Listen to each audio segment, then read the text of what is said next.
토요일 탱공방 뉴스 시간입니다. 지금 박수 치고 웃을 때가 아닌 것 같은데 요즘 세상이. 대통령 선거는 열심히 진행되고 있습니다. 근데 똥당은 대통령 선거 시작되고 나가지고 윤석열을 탈당시키느냐 마느냐 가지고 내내 싸움질하고 있으니까. 그리고 이재명이가 뭐라고 그랬는지, 김문수 씨가 뭐라고 그랬는지, 또 이준석이 뭐라고 그랬는지, 그 다음에 아무 이 소식 없는 구주와 자유통일당 후보와, 그 다음에 우리 직업이 대통령 후보인 황교안 씨는 어디서 뭐라고 했는지 잘 모르겠지만, 어쨌든 그런 거는 여기저기 언론에도 나오고, 그 다음에 또 여기저기 자기가 듣고 싶어하는 유튜버에서 충분히 들으실 테니까 굳이 우리까지 그 사람들의 시시콜콜한 동정에 대해서 얘기하고 싶은 생각은 없고, 항상 우리 이제 탱자날 공영방송은 어찌됐든 간에 내거는 기치가, 다른 사람들은 뭐라 그러든 우리는 다른 데서는 들을 수 없는 분석이라는 것을 자화자찬하면서 이제 하는 것이기 때문에 좋습니다. 오늘도 그런 식의 어떤 이 분석을 좀 해보고자 합니다. 네. 이번 대통령 선거 과정을 이렇게 들여다보면은 대한민국 우파라는 집단 혹은 이제 보수라는 집단의 이 세 가지 가르침을 좀 주고 있다라는 생각이 들어서, 그런 대한민국 우파에게 주는 세 가지 가르침 혹은 깨우침 혹은 이제 고민거리를 주제로 한번 이야기를 좀 해보고자 합니다. 아까 우리 자유통일당 구주와 후보와 그 다음에 직업이 대통령 후보인 황교안 씨가 무엇을 하는지 모르겠다라고 했는데, 이번 대통령 선거 과정에서 빠져버린 감초가 하나 있습니다. 허경영 맞죠? 허경영은 구속됐고, 허경영 구속됐구나. 그 사람은 어차피 대통령 선에 나오지도 못하고. 항상 나왔었는데. 김종인 김종인? 네. 역할이 없다 이 말이죠. 아무 말 하는 말이 없잖아. 그래도 여기저기 나오나 봐요. 우리는 보지 않아서 그렇지. 나온들 자기가 언론에 나와가지고 인터뷰 몇 번 하는 맞아. 건데, 핵심적인 큰 소리는 항상 무슨 대통령 선거니 국회의원 선거니 자기가 무슨 위원장이니 뭐니 하면서 맞아요. 진두지휘를 하다가 이번에 처음으로 이제 좀 엿먹은 그냥 원오브 댐이 됐어 이제 김종인이가. 진작 그랬어야 될 사람인데. 자기가 무슨 대단한 사람인 것처럼 항상 그랬는데. 근데 김종인이라는 사람이, 그러니까 아무도 얘기를 안 하니까 이제 내가 김종인이라는 사람을 소환해서 이제 얘기를 한다면은, 밑동당 비대위원장으로 있을 때 이런 말을 했었는데, 차기 대선 후보감으로 이 사람 어떠냐? 백종원. 그래 맞죠. 백종원 이야기했었어. 왜? 그러니까 남녀노소 모두 좋아하고 싫어하는 사람이 없대. 맞아. 아니 그러면 다 사람들이 좋아하고 싫어하는 사람이 없으면 대통령감이야? 근데 이 김종인이라는 사람이 갖고 있는 발상이 그런 거거든. 그렇네. 그러니까 이게 이 자칭 우파라는 사람들이 정치를 어떻게 보는지, 또 이 자칭 보수라는 사람들이 내세운 가치가 무엇인지가 이 김종인 한마디에 다 드러난다고. 참 가볍다. 그런데 사실 김종인 말처럼 백종원이라는 사람이 갖고 있는 파워, 또 사실 인맥, 그때 대단했지. 그건 진짜 상상을 초월하는 거지. 하루아침에 나락 가버리네. 예를 들어가지고 못난이 감자 30톤이 있는데 팔 데 없대니까 전화 걸잖아. 맞아요. 사달라. 그때 그러면서 분명히 백종원이 얘기했다고. 이거 억지 부탁이다. 근데 감자 다 팔았어. 정용진 내가 살게 그래. 그랬잖아. 그래서 뭐라고 그랬냐면, 팔아보고 안 팔리면 내가 다 먹지 뭐. 놀고 자빠졌네 진짜. 그래가지고 이마트에서 못난이 감자 30톤 매입해서 모두 판매했어. 근데 이걸 보고 사람들이 박수 쳤다고. 김종인 같은 경우에는 이런 걸 이제 보수라고 이해하고 있는 거야. 어떤 가난한 이 힘들어하는 사람들 구해주고 말이야. 자기의 어떤 능력과 인맥으로, 또 돈 있는 사람이 그거를 사가지고 말이야, 어떤 소비 다 해주고.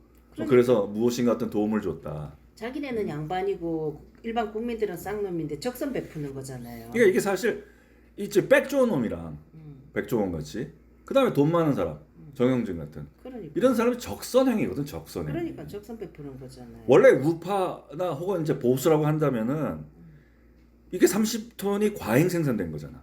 그러니까. 이 과잉 생산된 농산물은 폐기시켜야 돼. 그게 시장의 논리야. 그리고 뭐 이런 그 30톤의 과일 그 감자를 이렇게 사주는 게 아니고 스스로 생존 방식을 개척해 나가면서 생산자가 그러니까요. 그리고 그것에 어떻게 하면 부가가치를 높일 수 있도록 노력을 들이게끔 하는 거. 또 그렇게끔 도와주는 거, 그렇게끔 지원해 주는 거. 이게 사실 이게 우파가 할 일이거든. 이때까지는 그랬는데 지금 보면 박정희 시대가 정말 민주주의 시대예요. 자본주의 시대고 자조 박정희 대통령 때는. 그러면 감자를 사주려면은 과잉 생산되고 다 사주든지. 그렇지. 왜 어느 농가는 사주고 어느 농가는 안 사줘? 그럼 다 사줘. 그럼 이런 논리면 양곡법을 왜 반대해? 그러니까 다 사주지. 왜 쌀 과잉 생산하는 거 다 사줘야지. 자기한테 특혜받은 농가만 왜 사줘? 완전 특혜지 그 농가하고는. 근데 사실 이렇게 해서 얻은 유명세가 백종원인 거거든. 근데 그런데 그걸 보고 남녀노소가 다 좋아한다 해가지고 싫어하는 사람이 없으니까 대선 후보감이다. 이게 이제 사실은 이게 김종인으로 대표되는 대한민국 뭐 우파, 이 보수라는 사람들의 이 인식 수준인 거지. 그런데 사실은 뭐 생각해 보면 이런 거야. 근데 그거보다 더 중요한 거는 2020년에 이 김종인이가 이런 그 이제 밑동당 위원장으로 있었던 그 시절에 백종원이라는 사람이 왜 이렇게 사람들로부터 높은 평가를 받았는가? 그때는 백종원이라는 사람의 아이덴티티가 있었다고. 이 사람은 성공한 사업가잖아. 맞아요. 근데 성공한 사업가가 방송인으로 변신을 했어. 그래서 한 일이 뭐냐면은 사회 공익을 위해서 착한 컨설팅을 하고 다녔다고. 맞아. 뭐 여기저기 어떤 뭐 가게. 그래서 뭐 열심히 하지 않는 사람들 열심히 왜 안 하냐? 라고 뭐 나무라기도 했고. 맞아. 그리고 뭐 또 절 하기 위해서 자기가 나름대로 갖고 있는 노하우를 전수도 하고. 뭐 그냥 뭐 허심탄회하게. 그리고 사람들에게 죄책감도 덜어졌다고. 그때까지도 설탕을 넣으면 안 된다고 생각했는데 맞아. 팍팍 넣었잖아 설탕. 맞아. 설탕 많이 넣었다 그 사람은. 그리고 모든 사람들이 요리를 할 수 있더라도 맞아요. 그런 어떤 것이 자신감을 불러일으켜줬어. 맞아. 그때 참 좋은 점이 많았어. 이런 백종원 씨였다면. 그러니까 사람들이 하면 백종원 레시피 그랬어요. 그러니까 이 사람들이 이런 백종원을 높게 평가했지. 그런데 이 지금의 백종원이가 왜 백종원 씨가 왜 갑자기 지금 나락으로 떨어지는 모습을 보이고 있느냐. 그걸 보면은 이 사람은 이윤을 추구하는 사업가였거든. 근데 자기가 공익을 위해서 그치. 애를 써왔던 어떤 백종원과 이윤을 추구하는 사업가 백종원이 충돌을 일으키고 있는 거지 지금. 근데 이건 두 건 병행할 수가 없거든. 예컨대 빌 게이츠나 이런 사람들이 뭐 돈 엄청나게 뭐 어떤 뭐 기부하고 뭐 그러면서 높은 평가를 받잖아. 그러니까 빌 게이츠에 대해서 하고 싶은 말은 많지만은 근데 중요한 건 빌 게이츠는 그 돈을 어떻게 벌었느냐.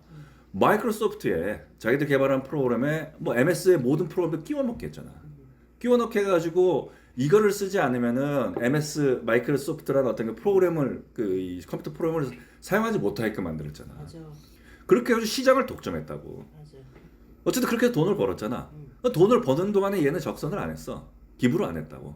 돈 다 벌고 나가지고 그리고 나온 다음에 기부를 하잖아. 그래 지금 자선 사업 이름은 말은 자선 사업인데 뭐 재단 사업만 하더라고요. 근데 어쨌든 간에 뭐 그런데 그런 거거든. 내가 이익을 추구하는 기업가 입장과 그다음에 어떤 공익을 추구하는 어떤 그 컨설턴트 혹은 이제 공익 추구자 입장은 결코 이게 병행할 수가 없어요.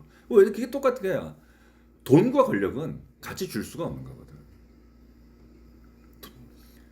돈과 권력은 같이 줄 수 없는데 그런데 억지로 해가지고 돈과 권력을 같이 주는 사람들이 있어. 지금 우리나라는 돈과 권력 다 같이 주잖아요. 권력 지면 돈 따라오잖아. 그런데 여기에 명예까지 같이 주려고 하니까 항상 문제가 되는 거거든. 백종원 씨 같은 경우 돈과 권력을 준다. 그러니까 자기 프랜차이즈 사업가로서 혹은 뭐 이러저러한 어떤 그 사업자로서 돈도 주고 어떤 권력도 주고 어떤 이런 요리 업계에 뭐 그럴 수도 있지. 근데 이 사람이 명예까지 갖추신다. 나는 컨설턴팅, 공익적인 어떤 컨설턴팅 이건 불가능한 일이야. 그러네. 욕심이 과했네. 보니까. 그리고 이런 사람들이 대부분 그럼에도 불구하고 그걸 같이 하려고 하는 이유가 뭐냐면은 같이 해도 된다고 생각하는 이유가 뭐냐면은 나는 무엇인가를 위해서 봉사를 한다고 생각하는 거야. 그러니까 난 정의롭다. 이런 착각에 빠져 있는 거야. 맞아. 내가 정의로운 내가 너한테 이런 걸 하고 있는데 넌 그거 하나 받아들이지 못해? 또 정의로운 내가 이런 일을 하려고 하는데 이게 뭐가 문제가 되는데. 예를 들어 그런 거잖아. 자기는 아이디어로 해가지고 그 농약통 같은데 해가지고 이렇게 뿌리면 좋겠다. 뭐 소스를. 실제로 농약통에 뿌리면 안 되지. 근데 자기는 농약통에 뿌렸잖아. 농약도 뿌리고 맞아요. 농약통에 소스를 넣고 뿌렸대. 그런데 그 농약통은 한 번도 농약을 안 담은 통이래. 그러니 뭐가 문제인데? 이런 거잖아. 이게 이런 착각. 근데 착각이 아니라 사실은 탐욕이지, 탐욕. 그러니까 이런 것들을 버려야 되는 거거든. 자기가 뭐 백종원 씨가 뭐 우파는 아니겠지. 뭐 혹은 뭐 어떤 정체성을 갖고 있는지 모르겠어. 오빠인 것 같았는데 모르겠어. 어떤 정체성을 갖고 있는지도 모르겠고. 또 뭐 이 백종원이라는 사람을 나는 그 탓하거나 혹은 뭐 어떤 잘못을 저질렀다고 손가락질하고 싶지도 않아. 아유 그렇게 해서는 안 돼. 왜냐면 그 사람을 뭐라 해서는 안 되고 그 사람이 한 행위에 대해서 문제점만 지적하면 되지. 우리나라 사람들은 지금 이렇게 되면 또 마녀 사냥 들어가가지고 저놈 죽일 놈 저놈이 원래 그 사람에 대한 공격을 해보면 그 사람의 다 한 행위에 대해서 잘못을 좀 얘기했으면 좋겠어요. 예, 그러니까 근데 백종원 씨가 요즘 뭐 요즘 백종원이라는 이름으로 되는 이런 어떤 현상들, 어떤 뭐 상징들, 뭐 이제 이거를 뭐 얘기를 하고 싶은 거였는데 결국 뭐였냐면 오늘날의 이 백종원의 모습을 보면 2020년 당시의 백종원과 오늘날의 백종원은 틀린 거야. 오늘날의 백종원은 그냥 사업가야. 그냥 결국 특별한 것이 없는 장사꾼 그런 거였던 거야. 이 장사꾼이 어떤 그 사회 공익을 위해서 무엇인가를 하려고 그랬으면 그럼 자기가 장사를 포기했어야 되는 거지. 그러니까 결국 뭐냐면은 얘기하고자 하는 거는 우파라는 집단이 무엇인가 내가 이 뭐 어떤 사업을 해서 돈을 벌고 혹은 이제 뭐 공부를 열심히 해가지고 내가 뭐 지식을 쌓고 또 그렇게 해가지고 내가 어떤 그 방면에 있어서 어떤 뭐 나름대로 또 권력자가 된 거야. 이때 뭐 권력자라는 게 뭐 나쁜 의미는 아니지. 뭐 내가 뭐 지식 세계의 어떤 그 탑이야. 내가 이 방면에 어떤 그 지식 분야로서 탑이야. 그래 출세한 누가 뭐라고 이런 사람이 있는 거고 너희 돈 탑이야. 이런 사람이 있는 거잖아. 어떻게 다 출세하려고 하는 거니까. 근데 그런 사람들이 무엇인가 어떤 그 이 사회를 위해서 봉사를 하겠다고 나설 거면은 자기 희생, 그 다음에 어떤 그 책임의식 이게 있어야 되는 거거든. 그러니까 지금까지 내가 그 방면에서 쌓아왔던 걸 가지고 내가 이 방면의 대가니까 또 내가 이 방면의 전문가니까 내가 그래서 정치를 할게. 또 내가 이 방면의 대가고 내가 이 방면의 전문가니까 내가 이 부분에 있어가지고 내가 너희들을 위해서 어떤 뭐 내가 어떤 가르침을 줄게. 이런 식으로 무엇인가를 해나간다라고 하면은 그거는 결국은 백종원 씨 같은 꼴이 나는 거거든. 조금 헷갈리는데. 자기가 쌓아온 게 있고 자기가 아는 게 있으니까 그거를 이용해서 저기 사회 봉사하고 헌신하고 그 사회 다시 돌려주는 의미에서 한 거 아니에요? 해야 되는 거 아니에요? 그럼 뭐 어떻게? 그러기 위해서 내가 권력을 잡는다. 그러기 위해서 내가 명예를 추구한다. 이런 것들을 병립시켜가지고 무엇인가를 하겠다. 또 그렇게 해서 얻은 명성과 그렇게 해서 얻은 권력과 그렇게 해서 얻은 돈으로 내가 또 다른 무엇인가를 하겠다. 이런 발상. 그러니까 나는 너희들보다 무엇인가 어떤 거 우월한 지위에 있는 사람이고 또 우월한 지위에 있는 내가 너에게 무슨 가르침을 내려주고 있다. 또 가르침을 내려주니까 좋지? 대중들은 와 좋다 하고 따르고. 그런데 결국 그 과정에서 결국 백종원 씨가 비판받는 이유가 뭐야? 결국 자기 욕심을 챙겼다는 거 아니야. 결과적으로. 또 그런 사람을 보고 김종인이라는 사람은 저 사람은 대단한 사람이고 대통령 후보감이다. 이렇게 판단을 하는 거지. 그러니까 우파라는 사람이 정치를 하겠다고 나설 거면은 그러니까 나는 일반적인 어떤 대한민국의 많은 어떤 우파나 보수라고 생각하는 일반 국민들을 얘기하는 게 아니고 그 사람들 주어진 자리에서 자기가 열심히 살면 되는 거야. 그렇지. 열심히 살고 그 거둔 성과에 만족감을 느끼고. 그래 오빠들은 그냥 열심히 살면 되고 그냥 즐겁게 살면 돼. 그런데 주변을 돌아보니까 좀 나보다 못한 사람들도 있고 내가 좀 무엇인가 거들어줄 사람들이 있어. 그러면 좀좀 도와주고 거들어주고 그치. 뭐 나눌 거 있으면 나누고 그러면 되는 거야. 그치. 근데 내가 정치를 하겠다고 나서는 사람 있잖아. 정치를 하겠다고 나선다면은 분명하게 있어야 되는 게 자기 희생, 그 다음에 책임의식이라고. 그래서 노블리스 오블리주를 얘기하는 거거든. 근데 대한민국 우파는 노블리스 오블리주가 없어. 사실 봐봐. 한덕수, 한동훈 이거 대표적인 거야. 이 사람들 지금까지 권력을 잡았잖아. 그리고 뭐 한덕수, 한동훈 뭐 어떤 그 뭐지 자기가 어떤 그 장관으로 있으면서 혹은 한덕수 같은 경우는 국무총리로 있으면서 또 어떤 그 자기들이 갖고 있는 어떤 그 네트워킹 또 통해 가지고 부도 쌓았잖아. 뭐 한덕수는 뭐 국무총리 한 다음에 김앤장 가가지고 뭐 몇십억의 어떤 그 몇 년에 걸쳐 가지고 몇십억의 연봉을 받잖아. 그게 부도 쌓잖아. 그리고 그런 다음에 지금 와가지고 그런 어떤 그 권력과 어떤 돈을 가지고 명예까지 얻겠다. 그런 행태들을 보였기 때문에 한덕수, 한동훈이 오늘날에 지금 어떤 모습을 보이고 있어. 한덕수와 한동훈이 보여주는 모습은 바로 그거잖아. 기회주의. 한덕수는 정말 기회주의더라 이번에. 한동훈도 마찬가지지. 한동훈도 기회주의지. 이게 뭔가 어떤 내가 돈, 그 다음에 어떤 그 권력까지 갖고 있는데 그러면서도 무엇인가 명예까지 내가 챙기겠다. 결국 뭐냐면 기득권. 그 명예를 통해 가지고 명예까지 챙기면서 나의 기득권을 놓지 않겠다. 이런 발상인 거거든. 근데 자기 스스로는 그렇게 생각하지 않죠. 그러니까 그 두 개가 참 굉장히 지금 어려운 문제, 좀 구분하기가 힘든 게 자기가 어떤 일가를 쌓았어요. 일가를 쌓았다고 해서 자기 일을 축적해가지고 그 일을 했어. 뭐 하든 검사면 검사, 뭐 자기 그 관료면 관료 그 일을 했어. 그럼 자기가 평생 30년, 40년 동안 잘하는 게 그거잖아요. 그 백종원도 마찬가지. 백종원을 예를 들면 그래요. 한 30년, 40년 잘하는 거야. 그러면 자기가 그거 뭐 레시피 개발하고 뭐 하고 하는 거를 잘했으니까 이 나의 기술을 이용해 가지고 사회에 봉사할 수 있다 생각하는 거죠.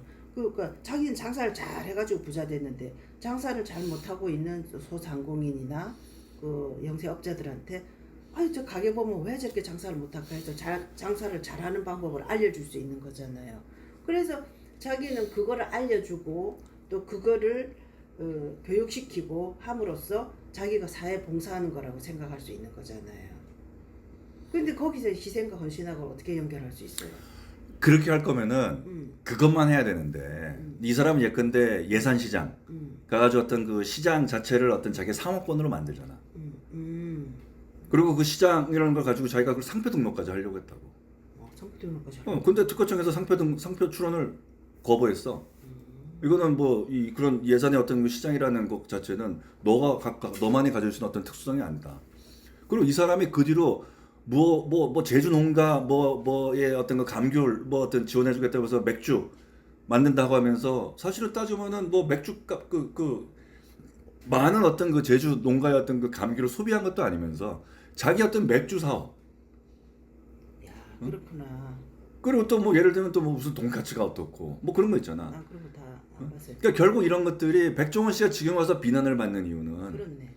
그런 과정에서 결국은 이 모든 것들이 자기가 의도하든 의도하지 않았든 간에 그렇지. 자기 사업을 위한 미천으로 써먹었다는 거야. 그렇지. 결과는 그런 거지. 자기가 만약에 뭐 그렇게 의도하지 않았는지 했는지 그건 모르겠지만 결과는 그렇잖아요. 결과는 자기 그거를 통해서 자기가 이득을 본 거고 그거를 통해서 자기 이름을 드높인 거고 결과는 그거잖아요. 꼭 자기 어떤 회사를 상장하고. 그러니까 말이에요. 근데 그런 결과가 나왔단 말이야. 그렇지. 근데 이거는 내가 백종원 씨가 이런 걸 의도했다라고 생각하진 않아요. 또 그건 의도했든 의도하지 않았든 중요하지 않아. 나 의도했는 것 같네 그거는. 의도했든 의도하는 건 중요하지 않고 여기서 중요한 거는 둘은 병립할 수가 없다는 거야. 아니 의도를 안 한 게 아니고 있잖아요. 우리가 뭔가를 할 때 자기가 바로 그래서 그런 게 30년 40년 그 일을 한 다음에 그 일을 가지고 사회 헌신하고 또 그 사람을 도와주겠다. 그런 어떤 뭐 자기가 아는 게 그거고 그게 배운 게 그거니까 그걸 통해서 사회에 헌신하겠다 그러면 거기서 어떤 이득을 챙기지 말아야지. 그렇지.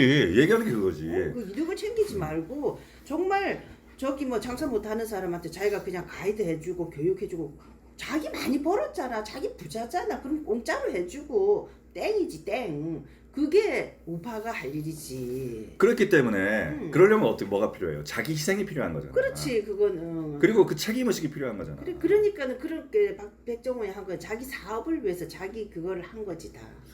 근데 그거를 그렇게 우리가 단정해서 얘기할 수는 없어요. 왜냐면은 뭐 우리가 모르니까. 근데 내가 얘기하고 싶은 거는 백종원 씨가 의도했든 의도하지 않았든 간에 그렇지. 그 과정에서 자기 희생과 책임 의식이 없었다는 것만큼은 분명하다는 거지. 그렇지 맞아요. 자기는 무엇인가 희생했고 무엇을 책임졌다고 얘기할지 모르겠지만은 결국은 이 모든 것들이 소비자들 입장에서 봤을 때, 국민들 입장에서 봤을 때, 야 2021년에 백종원 너와 지금 2025년에 백종원 너는 틀리구나. 넌 결국 네가 지금까지 보아왔던 공익적인 활동이라고 했던 것들이 이제 와서 보니까 넌 사사로운 이익을 위해, 너의 개인의 이익을 위해서 결국 충실하게 쓰였구나. 이렇게 생각하니까 백종원 씨가 지금 버림을 받는 거라고. 그러니까 그거를 우리가 정치의 영역에서 그대로 들어갖고 얘기한다면은 그건 뭐야? 기회주의인 거야. 나의 기득권을 놓치지 않는 거거든. 그런데 나의 기득권이 놓칠 것 같으면은 거기에 대해서 내가 무엇인가 희생과 책임이 없잖아. 손 딱 나버리니까 손절해 버리는 거야. 이 모습이 한동훈과 한덕수의 모습이라는 거야. 한동훈과 한덕수를 너무 미워하시면서 말씀하세요. 너무 야단치면서 이야기하니까 지금 빨리 이야기하니까 다 따라가지 못하겠어요. 그리고 그렇긴 하네 진짜네.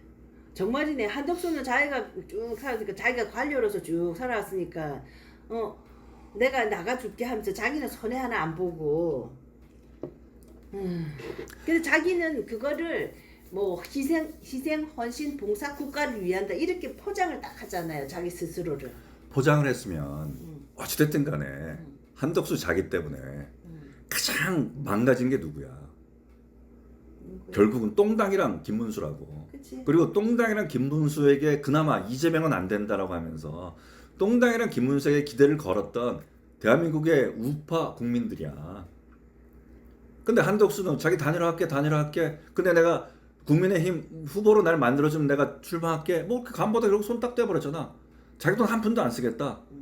자기 재산이 얼마야?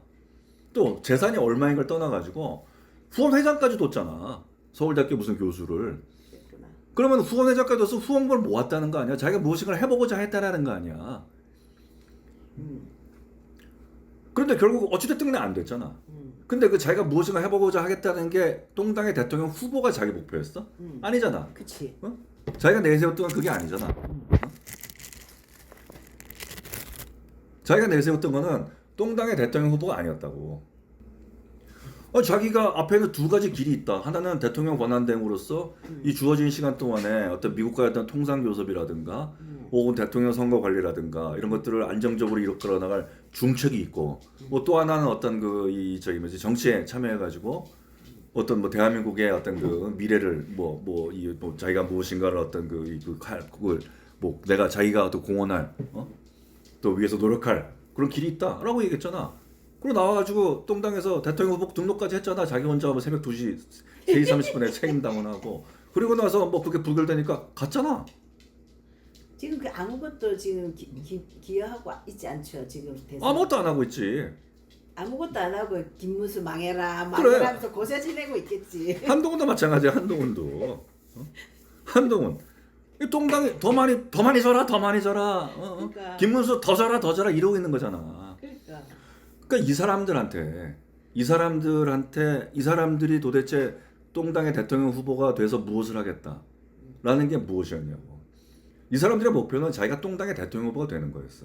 그건 뭐야? 내가 지금까지 쌓아왔던 명예, 명성, 또 권력, 부 이걸 가지고 이 명예까지 얻어보겠다. 이걸 통해 가지고 무엇을 하겠다는 거야? 자기 기득권, 자기 기득권은 결코 잃지 않겠다. 내 기득권을 더 확대하겠다. 이런 모습이었던 거잖아.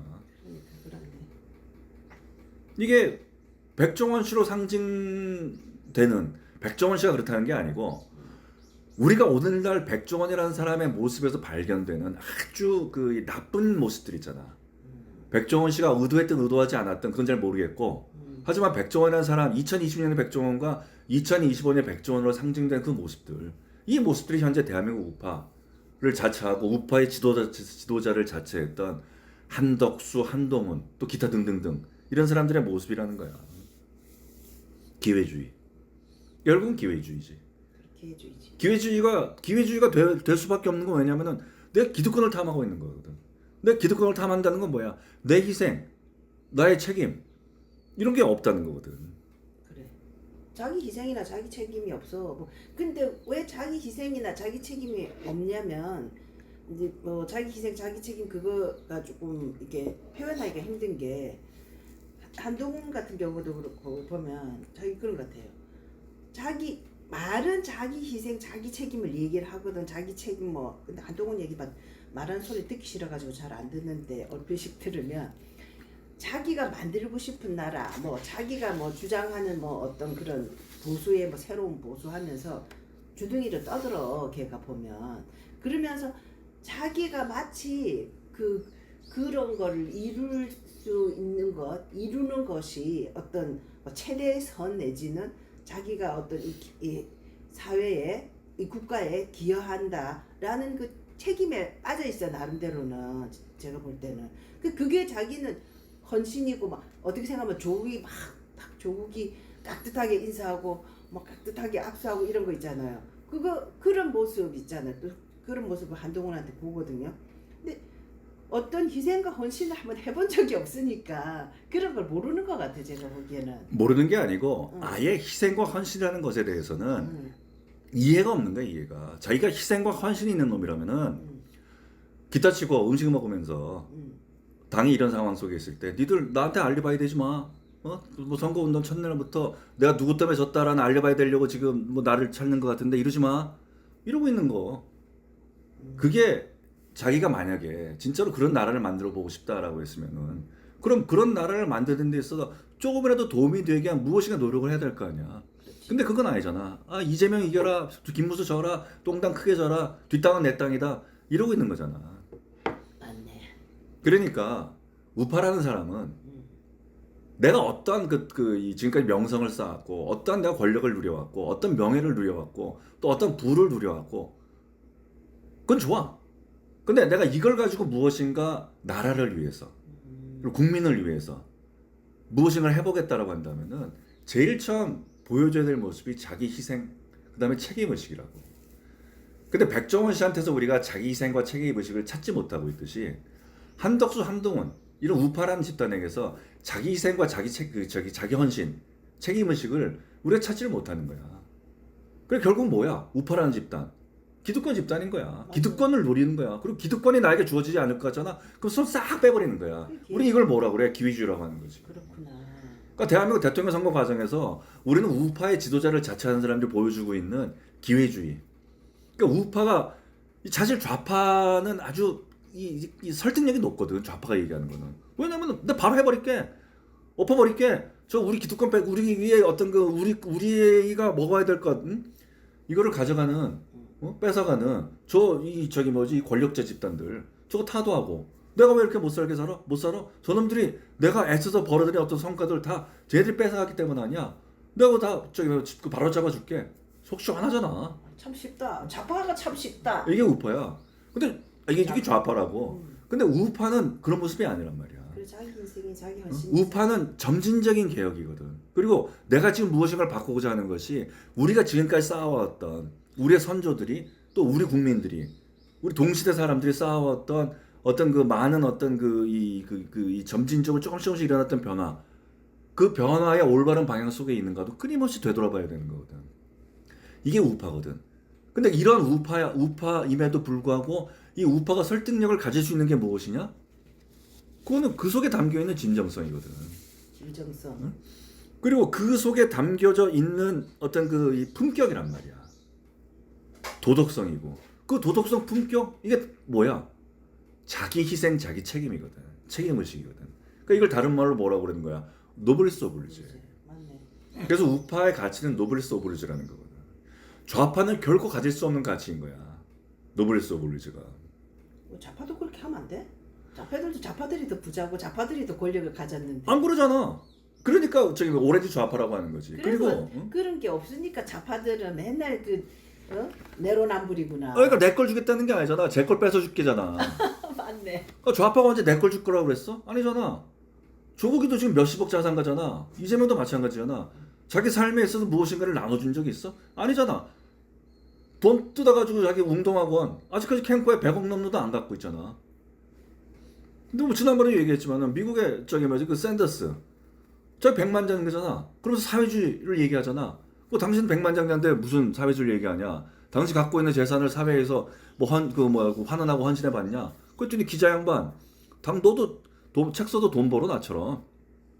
그러니까 좌파는 기본적으로 문재인 봐봐. 좌파는 기본적으로 이 자영업자들이나 또 알바생들이 더 돈을 더 많이 벌고 우파들은 더 돈을 많이 벌고 더 최저임금을 높일 수 있는 방법 그리고 자영업자도 잘 살고 알바생들도 최저임금을 더 받고 하는 방법을 끊임없이 강구하고 끊임없이 사회 구조를 만들고 창조경제 국민행복시대 그런 박근혜는 그런 연구를 계속하면서 하나씩 시도해가지고 시스템을 만들고 제도를 만드는 건데 문재인은 참 방법 쉽잖아. 문재인 갑자기 팍 최저임금 올려버리잖아.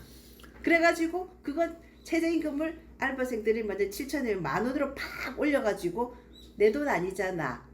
그 편의점 주인이 주면 되잖아. 그러니까 문재인이 최저임금을 급격하게 인상해가지고 경제의 어떤 그 기초를 흔드는 거. 그래서 어떤 그 이 일자리 이 자체가를 소멸시키게 만든 거. 그 자체도 나쁜 짓이지만 문재인 그게 바로 갖고 있는 발상이 그게 좌파의 위험한 거라고. 그러니까. 최저임금의 인상의 가장 큰 폐악질은 뭐냐면은 편의점 사장님, 중국집 사장님, 그 다음에 뭐 소규모 그 가내수거 공장하는 사람들, 중소기업체 사장님들을 니들은 자본가 계급이야. 니들은 부르주아야. 우리 같은 알바생들, 우리 같은 노동자들 착취한 놈들이야. 그 저놈들이 벌어들인 돈에서 자기들이 그 이익으로 가져가는 곳에서 우리 임금을 받아내야 돼. 라고 하면서 이걸 계급 대 계급 간의 투쟁으로 만들어버린 거야. 맞아. 맞는 얘기다. 이게 좌파의 짓이라고. 그러니까 좌파는 내 걸 희생하는 게 없어. 저놈 걸 뺏어 갖고 와야 되는 거야. 이게 최저임금이야. 최저임금의 급격한 인상이라고 문재인의. 이게 소득주도 성장이고. 여기에 무슨 노블리스 오블리저가 있어.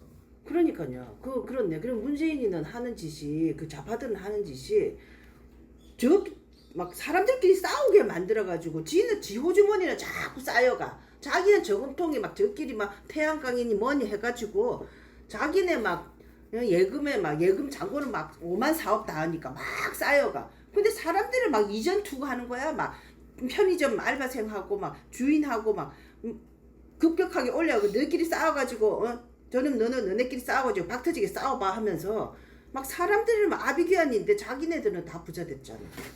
그러니까 자기네 호주머니에서 나오는 게 하나도 없어. 그러니까 좌파는 본래적으로 노블리스 오블리저가 안 되는 집단인 거야. 노블리스 오블리저는 좌파의 어떤 이 가치가 아닌 거야. 그렇구나. 그거는 우파의 가치인 거라고. 걔네들도 잘 살면 노블리스 오블리저 하면 안 하잖아. 왜냐면 자기들은 물 하는 놈들도 있겠지. 이런 빌 게이츠 내가 번 돈 나눠줄게 먼저 이렇게 하고 있는 거잖아. 그런데 그 목적이 무엇이냐는 거지. 우리 이제 빌 게이츠는 뭐 따로 우리가 얘기할 시간이 있겠지만은 어쨌든 좌파도 나눠주는 사람들이 있겠지. 희생하는 사람들이 있고 헌신하는 사람들이 있겠지. 그런데 기본적인 발상 자체가 저놈 때문에 너희들이 못 사는 거야라는 거야. 그러니까 해결 방법이 다르구나. 그렇지. 우파는 우리들이 조금만 더 무엇인가를 도와주면 이 사람이 스스로가 잘 살 수 있다. 우리가 무엇인가를 조금 바꾸면 우리 사회가 훨씬 더 나아질 수가 있다. 이게 이제 우파인 거란 말이야. 맞네. 그러니까 이 사람에 대한 인간에 대한 어떤 인식 자체, 인식 자체가 좌와 우를 가르는 기준이 된다는 게 그런 거거든. 우파는 인간이 갖고 있는 어떤 이기심, 그거를 탓하지 않는다고. 그 이기심이 세상을 이렇게 만든다고 생각한단 말이야. 왜냐하면 이기심이야말로 내가 성장하고 그렇지. 발전할 수 또 발전할 수 있는 동력인 거거든. 그렇지. 근데 좌파는 인간이 이기심을 갖고 있는 거 있잖아. 그거를 탓한다고.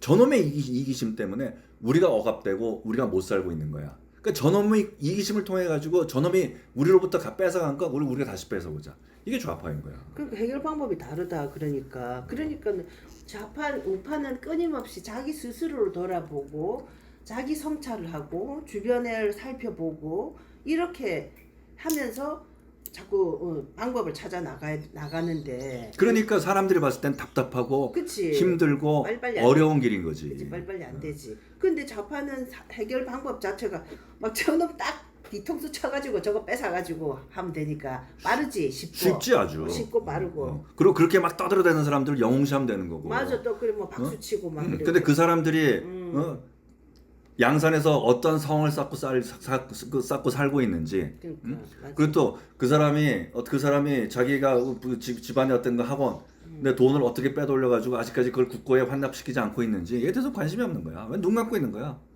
그러니까 눈 감고 있어. 보면은 자기 돈 뺏어가지고 다 그렇게 하는 건데 세금 가지고 그렇게 하는 건데 그걸 박수를 치고 앉아 있어. 그 국민들이 그런 거 좀 깨어나야 되는데 좌파의 그 이중성이나 이제 문재인 때문에 한번 깨어났는데 또 다시 지금 좌파의 길로 가고 있네. 왜냐면은 우파가 보여준 모습이 우파란 자들이 보여준 모습이 똑같으니까 그렇지. 좌파보다 나을 게 없으니까. 그러니까 권성동, 권영 뭐 그러고 한덕수, 한동훈 이렇게 우파라는 사람들이 나와가지고 하는 게 막 우파 좌파 할 것도 없어. 기득권파야 다 우리나라는. 근데 그 대한민국 우파는 특히 기회주의자들인 거지. 돈과 권력, 명예 그치. 모든 걸 다 가지려고. 그러니까요. 그 나의 어떤 그 기득권을 그렇게 그 탐내다가 이게 내 거 아닐 것 같으니까 손 딱 놔버리고 열중셔해버리고. 그러니까. 이거야말로 기회주의인 거지. 그러니까 그 꼴이 더 보기 싫고 이러니까. 그렇지.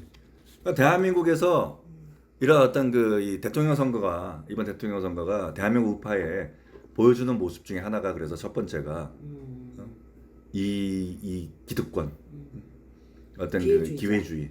대한민국 우파는 기득권과 기회주의자들이 집단이구나. 우파라는 어떤 정치 집단은 그걸 보여준 거고. 여실하게 보여줬네. 두 번째가 사실 내가 먹는 우물에 침을 뱉으면 안 되거든. 그러니까 말이에요. 아유 진짜. 다시 백종원 씨한테 참 미안한데. 오늘 백종원 씨가 아주 그냥 백종원 씨 얘기로 다시 돌아보면 백종원 씨가 자기가 이제 프랜차이즈 대표인데 그러니까 그 자기 프랜차이즈인 중국집 가가지고 뭐 이렇게 여기저기 탐방해서 좀 욕을 먹으니까 음식 맛을 본 거야. 그래서 어느 중국집 가서 짬뽕을 먹었는데 뭐라고 그랬냐면 이건 우리 짬뽕이 아니에요 그랬다. 근데 나는 사실 이게 오늘날 백종원 사태 이 서막인 것 같아. 서막을 그때 그 사건으로 이루어지는. 아 그래 그렇게 했구나. 자기가 책임을 안 지는 거지. 자기 책임 아니라는 거지. 뭔가 잘못이 있어. 자기가 프랜차이즈 대표였던 중국집 뭔가 잘못이 있어. 근데 내 탓은 아니야. 남 탓이야. 아유 그러면 안 되지. 이거 우리 짬뽕 아니야. 표현을 그렇게 한 거겠지만 생각은 그렇지 않았을까? 모르지 그거는 모르겠는데 어쨌든 그런 발상이잖아. 그래 맞아. 그러니까 사람들이 몰라 백종원 씨가 어떤 의도로 이제 자기는 화가 났을지도 모르지. 야 내가 레시피도 알려주고 말이야. 그렇지 응? 맞아. 내가 뭐 그렇게 뭐 재료까지 다 공급해주고 그렇게 하는데 넌 짬뽕 이렇게밖에 못 만들어? 그렇지. 그러고도 뭐 내 프랜차이즈 쓸 수 있어? 라고 생각했는지 모르지. 맞아. 자기는 그러니까 자기 짬뽕 아니 그게 딱 갑자기 한동훈이가 떠올라요. 내가 탄핵한 건 아니잖아요. 내가 뭐 김건희 뭐 명품백 받으라고 한 건 아니잖아요. 그러잖아 그 한동훈이가. 근데 사람들 입장에서는 사람들이 봤을 때는 야 그 내가 계엄한 건 아니죠 그때. 둘로 나뉠 수 있는 거야. 야 백종원 너네 프랜차이즈인데 네가 그렇게 얘기해도 돼? 이렇게 보는 사람이 있을 거고 또 하나는 아 그래 백종원 잘못은 없네. 이 짜장면집 잘못이네. 이 요리사 잘못이네. 주방장 잘못이네. 근데 처음에 얼핏 듣기는 있잖아요. 그 짜장면 그 주인 그거 시킨 대로 안 하고 이제 지 맛대로 하냐. 그 프랜차이즈 주인이면은 프랜차이즈에 주는 레시피나 이런 거 정확하게 따라야지. 레시피 저기 프랜차이즈 하면서 마음대로 이렇게 하니까 얼마나 백종원이 관리하기 힘들겠어. 이런 생각도 드네요. 그런데 이게 사실 프랜차이즈 대표라면은 프랜차이즈 관리하는 사람들이 있다고. 그래가지고 그 관리하는 사람들이 사실 예를 들면은 베스킨 라빈스. 나는 베스킨 라빈스가 어떠한 의도를 가지고 뭐 그런지 모르겠지만은 베스킨 라빈스는 항상 가가지고 소독 상태를 점검한다고. 이 뭐지 어떤 그 식중독균이나 대장균이나 이런 게 없게 하기 위해서. 그리고 그게 무슨 어디 문제가 있으면 다 드러내고 다시 하게 한다고. 베스킨 라빈스 가게를 하는 사람이 나한테 그런 얘기를 한 적이 있었거든. 그건 뭐 철저한 관리지. 근데 또한 동시에 베스킨 라빈스는 3년에 한 번씩 전체 리뉴얼을 시킨대. 무엇인가 같은 거 홍보 차원에서. 근데 이제 그 사람 얘기는 그거야. 뭐 사실인지 아닌지 모르겠지만은 리뉴얼 때문에 그동안 벌어둔 돈 다 쓴다는 거야. 이래 뜯어먹거나 저래 뜯어먹거나 뜯어먹는. 그런데 중요한 건 뭐냐면은 베스킨 라빈스가 그 엄중하게 어떤 그 위생 상태 관리하는 거 있잖아. 나름대로 그런 것 같긴 해요. 베스킨 라빈스 가서 지저분하다는 생각 해본 적 없어. 그거 자기들이 가가지고 먹으면서 이거는 우리 베스킨 라빈스 아이스크림이 아니에요. 이러는 사람 없잖아. 그렇지. 그런 거는 프랜차이즈 관리는 기본인 거거든. 그러게. 우리 레시피대로 제대로 하느냐. 뭐 예를 들면 그거야. 그건 고깃집. 완제품을 하니까 그렇지. 베스킨 라빈스는 완제품을 딜리버리 하는 거고 얘네들은 만들어야 되니까 그렇지. 하지만 음, 품질을 관리를 제대로 하느냐 안 하느냐를 책임지고 관리해줄 의무가 프랜차이즈에 있다고. 그건 그래. 맞아요. 사람들이 음, 내가 A라는 식당을 들어갔는데 그게 프랜차이즈야. 근데 그 A라는 식당의 주방장이나 A라는 식당의 사장님 보고 들어가는 거 아니야. 그 A라는 식당이 갖고 있는 그렇지. A라는 식당이 갖고 있는 그 어떤 그 공신력 때문인 거라고. 맞아. 그렇지. 그러면은 프랜차이즈를 운영한다고 하면은 기본적으로 그런 관리가 들어가야 돼. 맞아. 그런데 그런 관리를 하는 게 자기처럼 가가지고 이건 우리 짬뽕이 아니에요. 그래. 그건 아니다. 이건 아닌 거지. 그래. 맞아. 자기가 어떤 생각을 했든 간에. 그렇지. 이게 결국 사실 보면 자기 얼굴 침 뱉은 거야. 백종원 씨가. 맞아. 자기가 관리 잘해야 되는 건데 자기가 잘못해놓고 엉뚱한 사람한테 그렇지. 책임을 돌리는 거네. 백종원 씨 의도가 어땠는지 모르겠지만은 아니, 의도를 떠나가지고 기본 마인드가 잘못된 거지. 그렇지. 그런 것들을 또 저기 뭐지 그 또 표현이 촬영을 해가지고 유튜버로 보여주고 하면서. 그러니까 그게 표현이 되는 거지.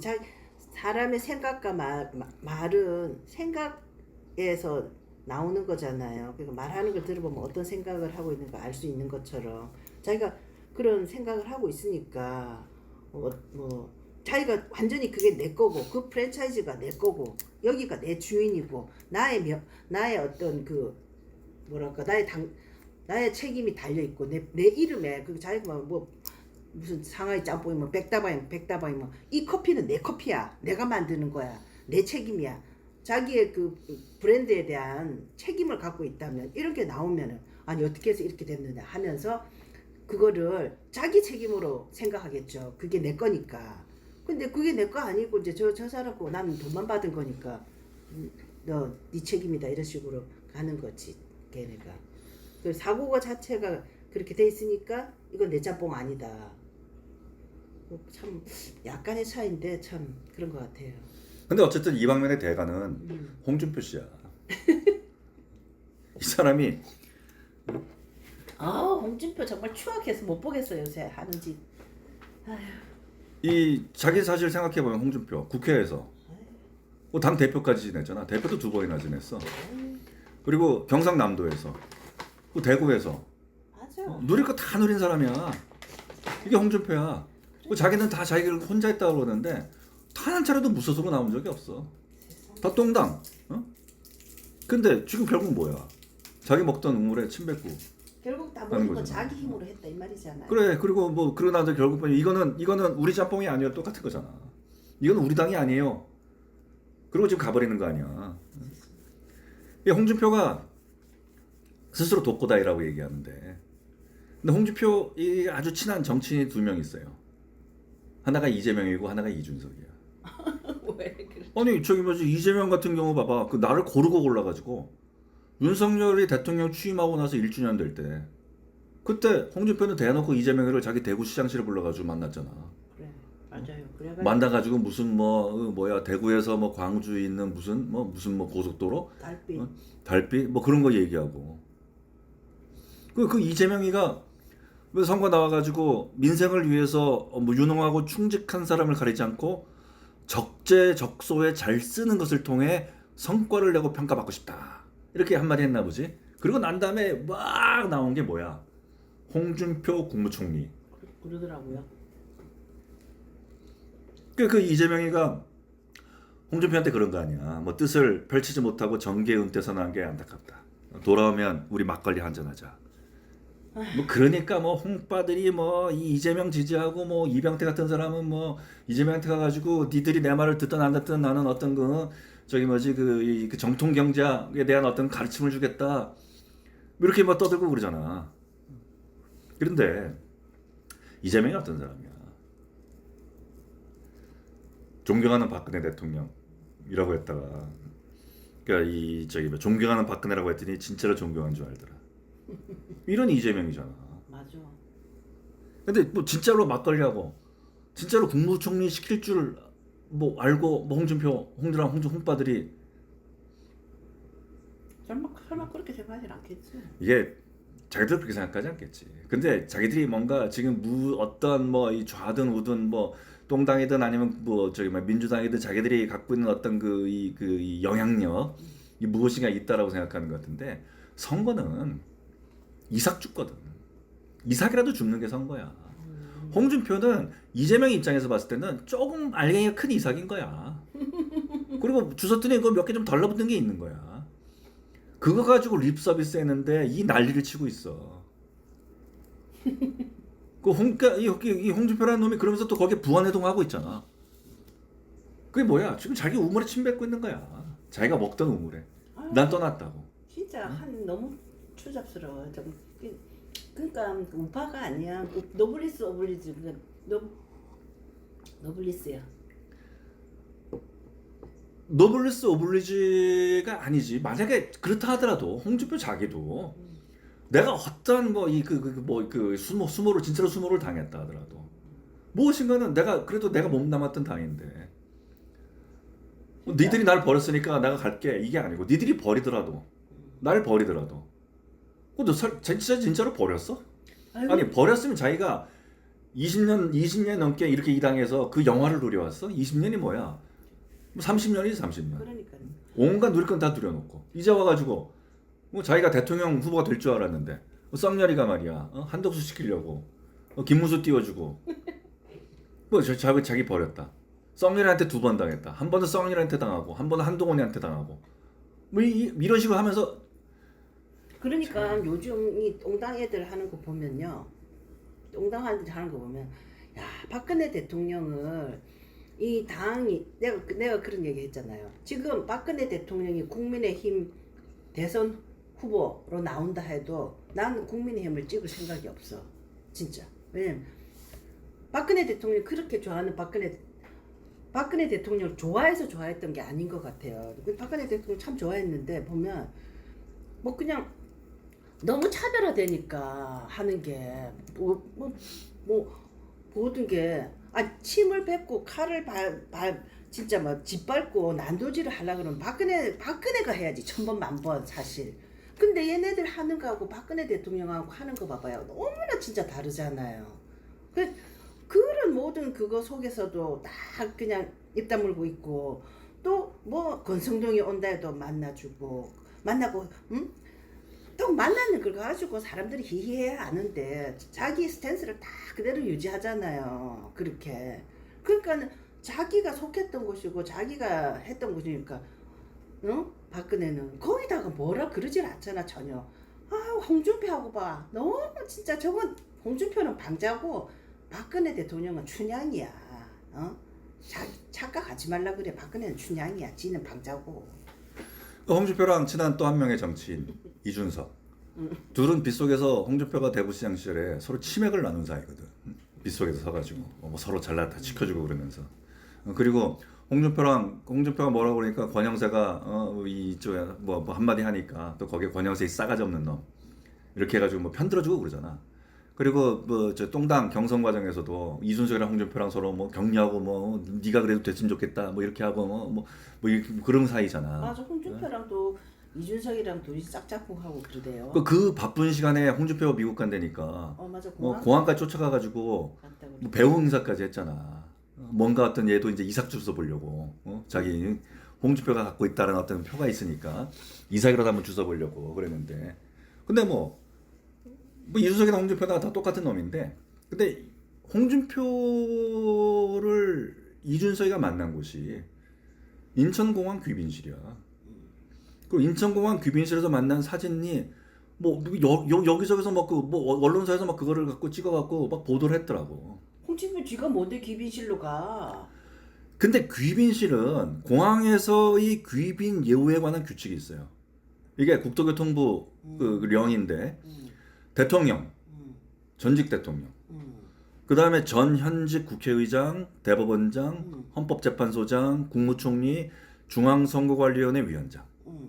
그 다음에 국회의 원내 교섭단체가 있는 정당의 대표. 그리고 뭐 주한 외교관, 뭐 국제기구 대표, 혹은 뭐 외국의 어떤 그 장관급 이상의 어떤 그 뭐 외국인.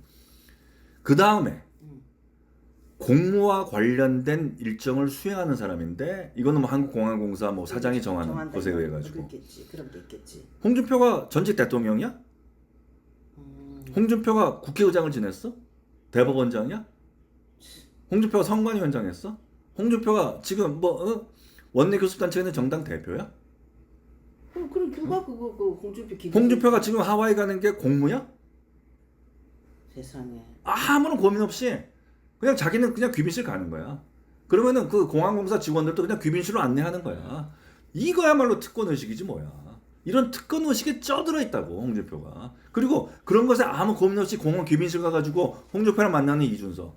마찬가지 놈이지. 상당하다. 이런 특권 의식에 찌들어 있는 이준석이랑 홍준표야. 맞아, 특권의식 맞아요. 자기네들은 하여튼 특권의식 맞아요. 걔네들은 특권의식을 그렇게 쪄들어 있으니까 대구 시민들 뭐 같이 생각하고 나는 오늘부터 서울 시민으로 돌아간다 그러고 다 국민들을 개돼지로 보는 거잖아. 이렇게 국민들은 이렇게 봉사하는 직이고 떠받들어야 되고 공무원들은 국민들을 위해서 봉사하는 직 이게 아니고 자기네들은 그냥 지배자야, 지배자. 한마디로 자기네들이. 그리고 홍준표가 하와이 가가지고 뭐라 그랬냐면은 베란다에 앉아 태평양을 바라보면 저 멀리 바다 건너 내 나라가 있다. 자기가 이승만이야 뭐야? 나 진짜. 이승만 대통령이 얘기했는데 자기가 하와이 갔으면 자기가 우파 정치인이라면 자기가 보수 정치인이라면 당연히 이승만 대통령이 거기서 어떠한 독립 정신을 키웠고 어떻게 독립운동을 했고 어떻게 우리 그 속에서 애국 정신을 키워냈는가. 뭐 이승만 대통령이 입원했던 병원, 또 이승만 대통령이 만들었던 교회, 또 이승만 대통령이 키운 학교 이런 데 찾아가면서 뭔가 그 기리고 그래야 되는 거 아니야? 없잖아. 베란다에 앉아가지고 그 창밖을 바라보니 바다가 보이는데 그래 여기서 그냥 열심히 세상에. 홍준표 얘기 그만해요. 듣기 싫어요. 보기 싫고. 그러니까 이게 이제 우파가 자기 희생, 자기 책임 의식 이런 거 가졌잖아. 얘기했잖아. 이게 우파가 어떤 그 뭔가 헌신과 희생을 해야 돼. 희생이거든. 이게 우파의 정신이거든. 하나도 없잖아. 하나도 없어. 홍준표는 원래부터 없어. 옛날부터 없었고. 한동훈도 마찬가지고, 자기가 우파- 홍준표도 하나 마찬가지고, 똑같아. 이준석도 마찬가지고, 한덕수도 마찬가지고. 어쨌든 간에 내 기득권, 무엇인가 내가 뭐 기득권을 한번 가져보려고 애썼는데 안 되니까 바로 에라이 새끼들아 하면서 침뱉고 그냥 도망가 버린 놈들이잖아. 이런 사람들이 자칭 어떤 우파라고 해가지고 대한민국을 어떤 이끌어 나가겠다, 뭐 지도하겠다, 또 뭐 내가 뭔가 해보겠다. 거기에 또 박수 치고 하는 대한민국 국민들. 그게 이번 대통령 선거 과정에서 보여주는 모습인 거야. 맞아, 맞습니다. 그리고 이거는 좀 뭐 다른 얘기일 수도 있지만은 김상옥이라는 국회의원. 그래 저기 똥당으로 왔다가 민주당으로 가네죠. 뭐 민주당으로 아직은 안 갔지. 그 원래부터 문재인 무슨 뭐 했다면서요. 그 걔를 공천하는. 뭐 송초로 뭐 그거 했다고 그러니까 하는데. 걔가 똥당이 국회의원 되는 자체가 수렁털이야. 하여튼 국민의힘 저 당은 우파가 아니야, 우파가. 나는 김상옥이라는 사람이 어떠한 뭐 이 정치적 어떤 뭐 생각을 가지고 있고 또 뭐 누구를 지지하고 뭐 이런 건 자유야. 자기가 뭐 윤석열 계엄에 동의할 수 없다라고 뭐 하고 그런 건 자유라고. 그런데 이 사람이 얼마나 참 터무니없는 사람인가, 웃긴 사람인가. 이를 대표적으로 보여주는 게 보수의 기준에 따라 평가하더라도 가장 보수다운 후보가 이재명이래. 그래 그런 말 했더라. 그러니까 얘는 보수가 뭔지를 모르는 거야. 보수가 뭔지를 모르고 우파의 가치가 뭔지를 모르고 자기가 보수 우파 하고 떠드는 거야. 이런 사람들이 똥당의 국회의원인 거야. 그러니까요. 어쨌든 빨리 망해야 돼. 망해라 하는데 참 망하고 나면 또 이게 망해라가 아니고 에휴, 그래요. 그다음에 세 번째, 어쨌든 간에 뭐 이제 이번 선거에서 똥당은 이제 뭐 패배할 수밖에 없다라는 건 다 기정사실이 이제 돼 있는 거고. 다들 그러니까 이제 김무수 져라 질려면 크게 져라 해가지고 이제 뒷땅은 내 땅이다 그러면서 뭐 한동훈이니 또 뭐 권성동이니 또 뭐 노리고 있는 거 아니야? 또 이준석이는 자기적 득표력을 높이면 이제 저건 내가 접수해야지 이제 이러고 있는 거고. 그런 과정 속에서 한동훈에도 마찬가지고 분명히 어떤 대통령 선거가 끝나고 나면은 세대 교체 얘기가 나올 거라고. 맞아요. 그럴 것 같아요. 1973년생 한동훈, 또 뭐 1985년생 이준석, 또 뭐 이번에 뭐 그 뭐지 그 뭐 비상대책위원장 뭐 했던 그 친구, 뭐 맞아. 김용택 가는 그 친구도 뭐 그러니까. 똥당에서 가장 어리되는 둥. 나 그런 애들 나와가지고 살줄 거 생각하면 그냥 밥맛이 뚝 떨어져. 그러니까 조선일보에서 이제 벌써 이제 깃발을 들기 시작했거든. 조선일보 김창룡 칼럼에 보면은 이제 당 안팎의 젊은 세대들이 보수의 영토를 넓혀야 된다. 아휴, 이러고 있다고. 그러니까 시작. 당 안쪽에서 뭐 김용태라든가 뭐 또 김재섭 있잖아. 이라든가 뭐 이러고 당 밖은 이제 이준석이 얘기하는 거지. 그리고 뭐 젊은 세대가 이제 기득권을 밀어내야지 어떤 이 무너진 보수 세력을 재건할 수 있다. 이렇게 떠들기 시작하고 있거든. 그런데 이 세대 교체라는 거 있잖아. 세대. 그 세대는 언제든지 있었다고. 지금까지 세대 교체는 언제든지 되어 왔었어. 예를 들면 뭐 대한민국 70년 역사만 본다 하더라도 우리가 4.19 세대라고 얘기하잖아. 그 다음에 뭐 베이비 붐 세대가 있었고, 또 지금 586들 어떤 386 세대 있었고, 그리고 뭐 X 세대도 있었어. 그 다음에 뭐 88만 원 세대, 또 지금 이런 뭐 어떤 거 MZ 세대라는 거, 이런 세대가 언제 있었거든. 그 세대 교체는 언제든지 있어 왔어. 그 세대 교체는 뭐 언제든지 되어 왔어. 근데 그래가지고 그렇게 세대가 교체됐는데, 그럼 이 사람들 얘기를 따지면 보수가 그래도 보수든 대한민국이든 그런 세대 교체를 통해 가지고 우리가 뭐 업그레이드가 되고 뭐 나라가 잘 살게 됐었나? 그건 아니잖아. 그 세대 교체가 필요 조건도 아니고 또 세대 교체는 충분 조건도 아닌 거야. 그러니까 이게 젊은이들로 뭐 뭔가 교체한다라고 하는데 바이든이 78의 대통령이 됐죠. 맞아요. 근데 바이든이 78의 대통령이 돼가지고 국가경제위원회라는 게 있어요, 미국에. 이게 이제 그 백악관 소속인데 이 국가경제위원회에서 미국의 경제를 총괄하는 거야. 그러니까 그 국가경제위원회의 회의에 참여하는 주체가 미국의 재무부 장관이고 뭐 이런 등등의 어떤 그 경제를 총괄하는 장관들이 그런 국가경제위원회의 소속이야.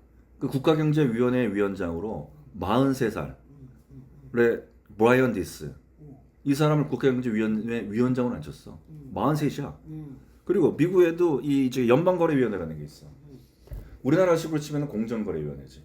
이 공정거래위원회에 앉힌 그 바이든이 리나칸 32살이야.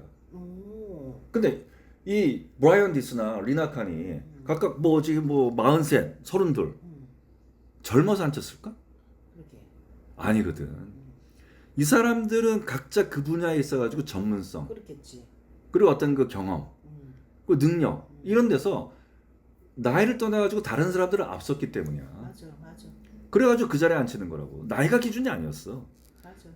그 나이가 기준이 돼가지고 완전히 망가진 나라가 있어. 영국. 영국이 지금 과거의 어떤 영화를 잃어버렸잖아. 근데 영국이 저기 뭐지 그 토니 블레어가 워낙에 어떤 이 대항할 데가 없으니까 그때 영국이 내세운 게 이 세대 교체였다고. 우리 세대 교체해보자. 그래가지고 세대 교체를 이제 선택하면서 내세운 게 데이비드 카메론이야. 이 사람이 그때 39살이었다고. 그래서 그 데이비드 카메론을 대표로 선출했고, 그래서 이 사람이 결국 2010년에 보수당의 정권 교체에 성공했어. 우리가 뭐 이준석이라는 38살 먹은 애 내에서 당대표 만들어가지고 윤석열이라는 정권 교체로 뭐 성공했다. 뭐 이렇게 떠들잖아. 뭐 그건 뭐 좀 이따 얘기한다 하더라도 어쨌든 데이비드 카메론 39살짜리 총리를 대표로 내세우고 그거 당장에 선거에서는 안 됐지만 5년 뒤 44 됐을 때 데이비드 카메론이 그 보수당으로 정권 교체를 성공했다고. 그래갖고 망했나 보네. 아니지, 그래서 망한 건 아닌데 1812년에 42살 나이로 총리가 된 로버트 젠킨스가 있어. 영국에서. 근데 이 사람 이후로 198년 만에 두 번째로 젊은 총리가 된 게 데이비드 카메론이야. 그 데이비드 카메론이 이제 총리가 됐어. 역사상 두 번째로 젊은 나이 총리에 오른 거야. 데이비드 카메론 이튼 칼리지 나왔어. 그리고 옥스퍼드 대학. 음. 그러니까 뭐 이 그 보수의 정치 신동이라고 불렀지. 그러네. 보수의 그 적통이네 완전히. 또 신동 이런 젊은 애. 또 음. 이준석이랑 똑같은 거지. 카이스트 나오고 뭐 하버드 나왔다고 막 자랑하잖아. 참 보수는 뭐가 문제냐면 뭐 이렇게 뭐 보수는 있잖아요. 얘기 끝에 항상 뭐 참 성실하고 바르고 참 바른 생각을 가진 사람입니다. 프린스턴 나오고 하버드 나왔습니다. 요거 딱 붙어야지 그게 인간으로 취급받지. 그거 안 붙으면 인간 취급을 안 해 보수는. 아니 오늘날 우리 차명진 씨가 한덕수 씨 욕을 그렇게 하지만 뭐라고 그랬어? 하버드 경제학과 나왔거든 이 사람이. 그러니까 무슨 얘기를 하면은 항상 그 사람에 대해서 평가하고 그 사람이 한 일을 평가하고 그 사람의 능력에 대해서 평가를 해야 되는데 그 사람이 집안이 어떻고 그 사람이 무슨 대학교 나왔고 뭐 어머님 아버님 교수님에다가 서울대학교 법대를 나오신 윤석열 대통령 보수의 아이콘 좋다. 대한민국을 망친 가장 큰 집단을 꼽으라고 그러면 서울법대지. 아니 그러니까는 뭐든지 그러니까는 그때도 내가 지난번에 한번 얘기 드렸잖아요. 이재명 찍지 말고 윤석열 찍으라고 막 그러던 사람이 나한테 그래도 서울대학교 나왔잖아.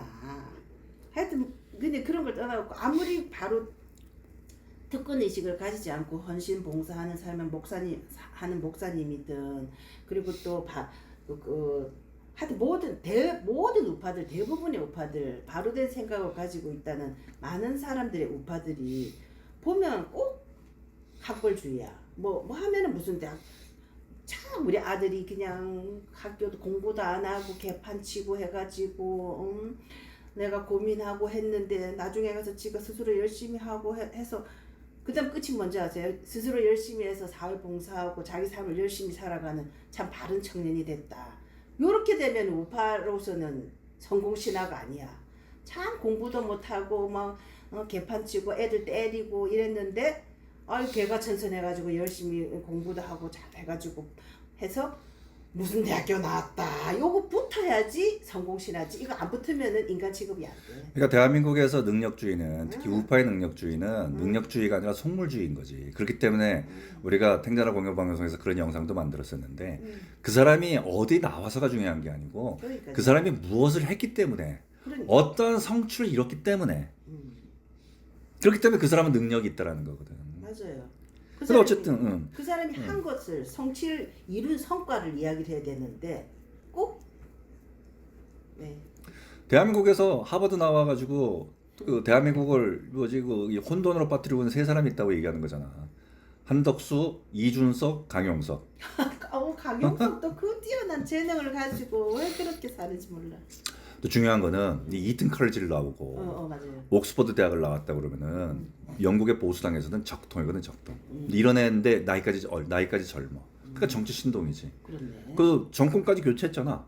그러게요. 그러니까 이제부터 뭐 보수당의 앞날은 이제 드디어 봐라. 뭐 이제 역시 세대 교체가 성공했다.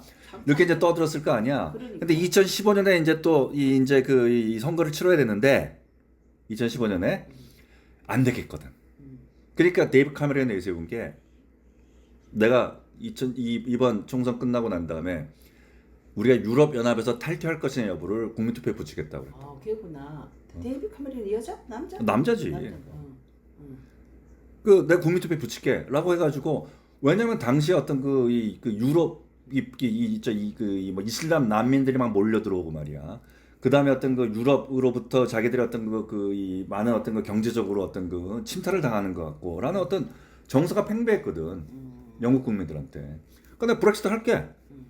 이후로부터 탈퇴할게. 이걸 내가 걸고 총선을 했어. 총선에서 이겼지. 그래가지고 탈퇴했잖아 영국이. 그리고 난 다음에 그 약속한 대로 저기 뭐지 2000년 총선에 승리하고 국민투표에 붙였어. 아무도 안 될 거라고 생각했거든. 근데 51.9%로 브렉시트 해버린 거야. 이 정치 신동이라는 한 젊은 정치인이 그 세대 교체에 성공했던 한 젊은이가 무심코 돌을 던졌는데 그 던진 돌이 영국이라는 개구리를 맞춰갖고 영국이라는 개구리를 빈사 상태 만들어버린 거야.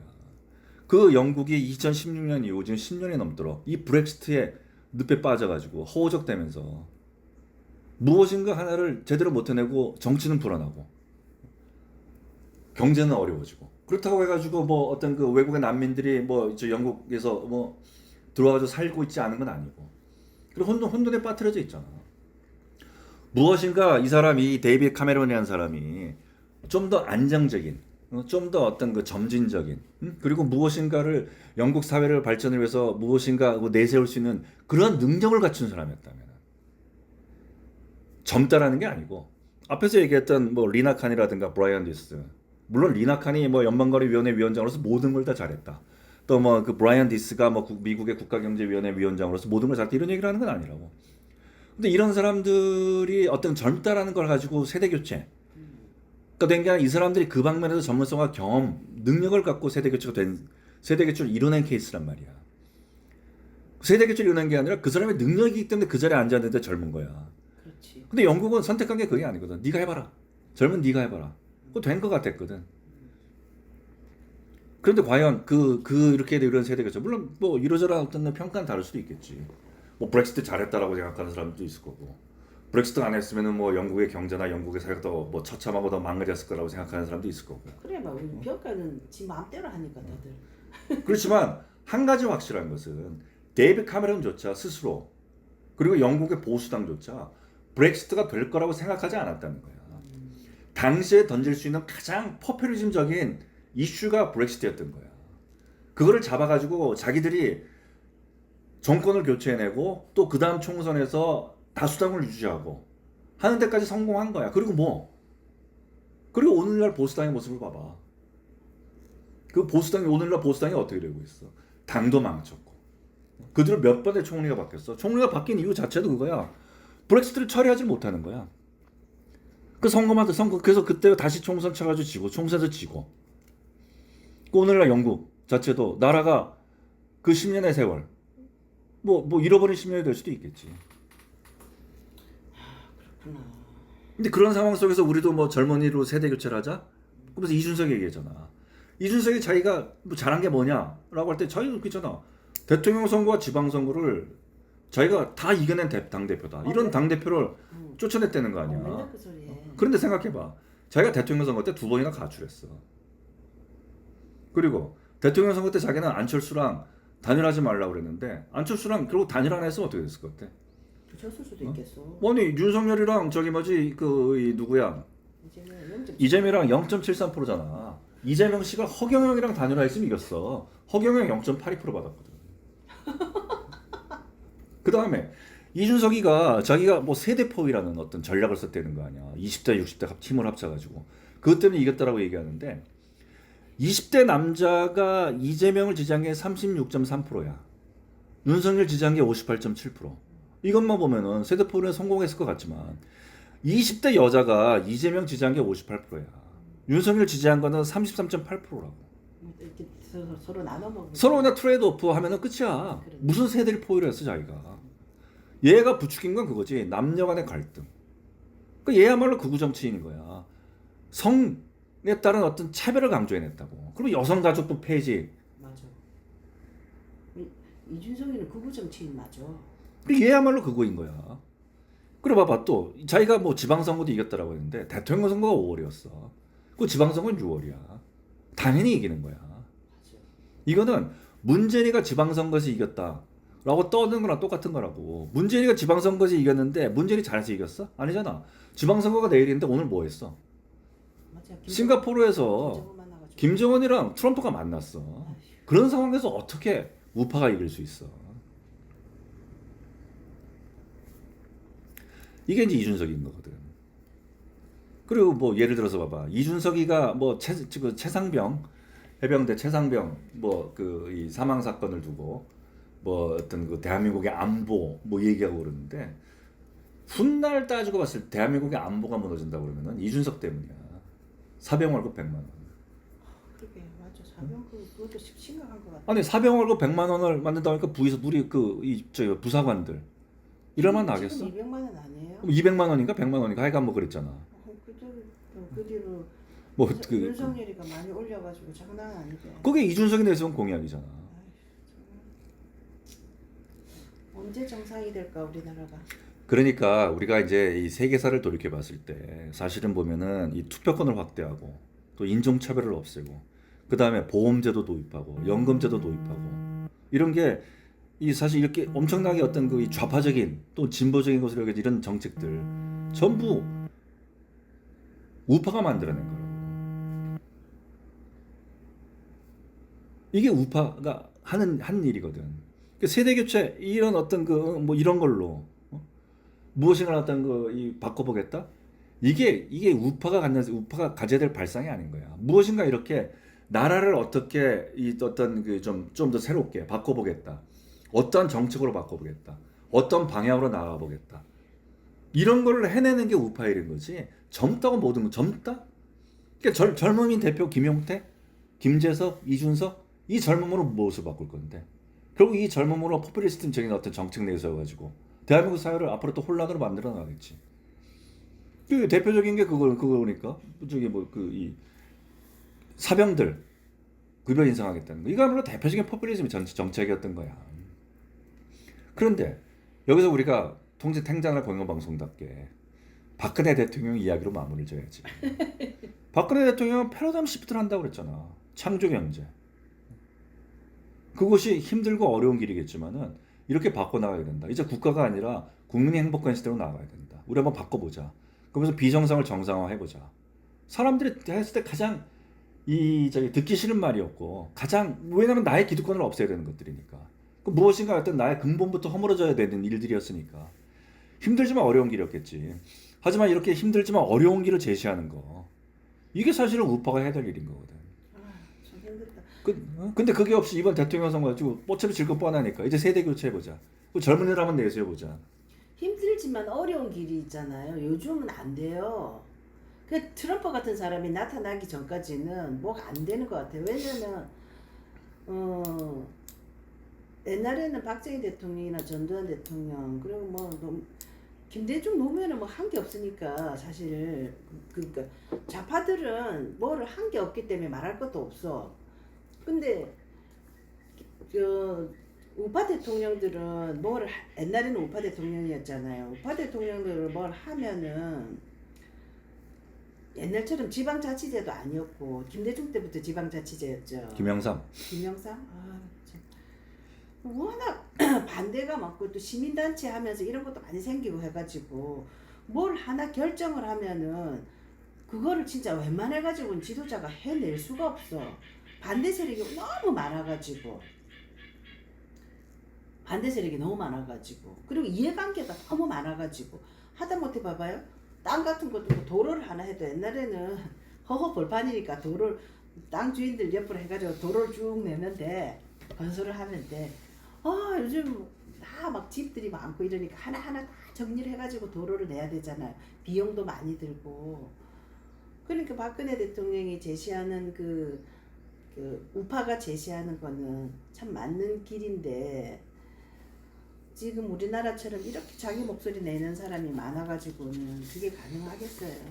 그렇기 때문에 우파가 나아가는 길이 우파가 어떤 그 제시하는 길이 힘을 얻으려면 좌파처럼 뭐 전격적으로 무엇이 되는 것도 아닌데 점진적이고 무엇인가 어떤 희생과 무엇인가 고통이 필요하지만 궁극적으로 봤을 때는 우리뿐만이 아니라 미래 세대 그리고 이 나라가 그리고 이 국민들이 전부 다 잘 사는 길인데 하지만 당장에는 어떤 어려움이 닥치고 나의 기득권을 포기해야 되고 그렇기 때문에 저항에 부딪히는 이러한 일임에도 불구하고 무엇인가 일이 힘을 얻으려면은 우파에게 필요한 것이 높은 자기 희생과 헌신과 도덕성이라니까.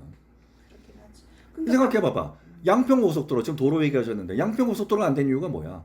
거기 왜 김건희 땅이 있냐고.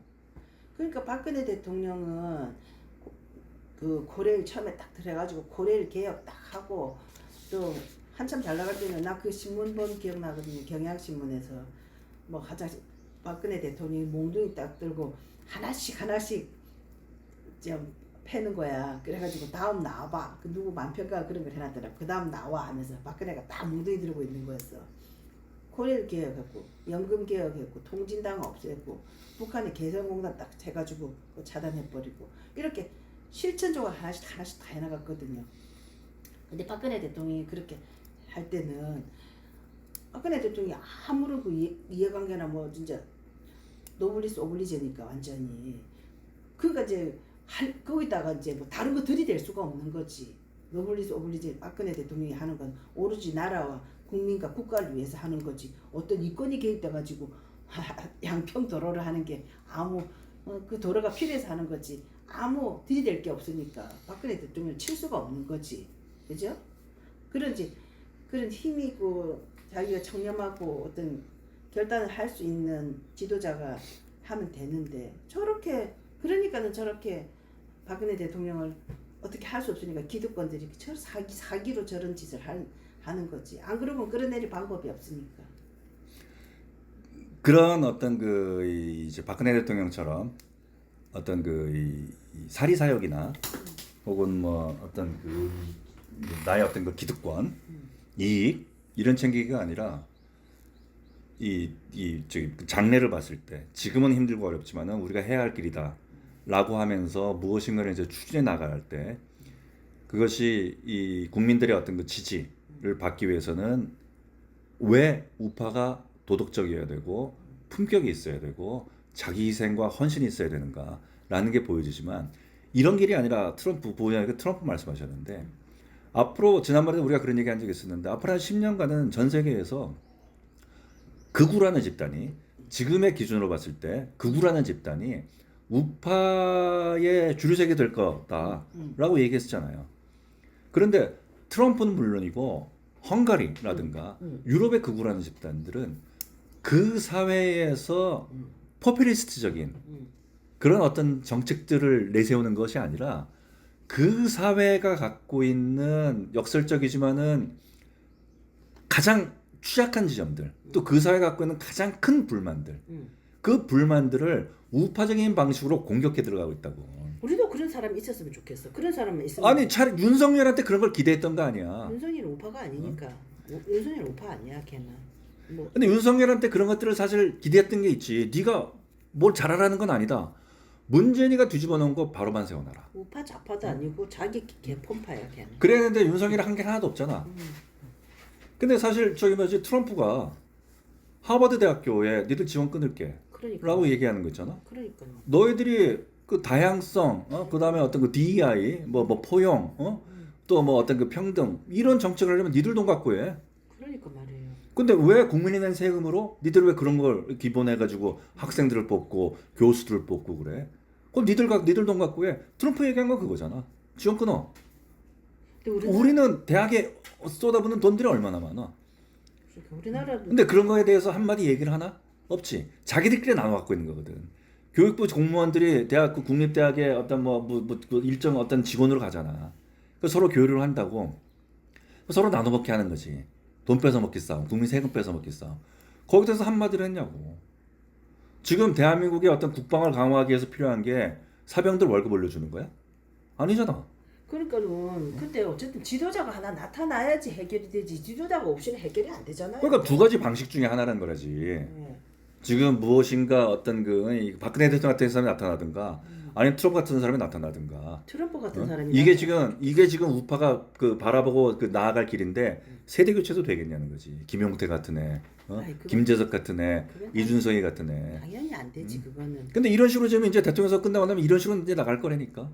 그 배후엔 누가 있다? 찐윤이 있겠지. 찐윤하고 기득권들. 누가 맨날 변희재식으로 치면은 조중동 플러스 재벌 플러스 문재인의 내각제파가 있겠고. 누가 말대로 남조선일보는 조선일보 남조선 오른 아저씨 한 번씩 듣는데 웃겨. 그러니까 박근혜 대통령 탄핵 이후에 대한민국 보수는 업그레이드된 게 아니라 다운그레이드 되고 있어. 그리고 된 정도가 아니지. 이런 걸 보수의 쇄신이라고 내세우고 있으니까 대한민국의 보수엔 우파의 미래가 없는 거야. 박근혜 대통령 탄핵한 원죄 지금 원죄가 있어가지고 우파들은 어떻게 해도 수렁에 빠지는 거예요 보면은. 그러니까 근데 이제 그 걱정되는 거는 뭐 어떻게든지 우리는 앞날을 알 수 없으니까 이재명이 대통령 되면 이재명이 대통령 될 것 같지 않아요? 되겠죠. 예측은 하기 싫지만 현재로서는 될 것 같아요. 거의 확실하다고 봐야겠죠. 근데 나는 이재명이 대통령 되면 좌파도 할 만큼 다 뭐랄까 원풀이 한풀이 다 끝날 것 같아요. 왜냐면 좌파들은 전라도 계신 분들은 우리가 당했다, 우리가 피해를 입었다, 우리가 박정희 시대부터 핍박받았다 뭐 하면서 그런 피해의식이 있어요. 그거는 뭐 우리 경상도 사람으로서 그런 나는 느끼지 못했는데 어쨌든 그런 게 있거든요.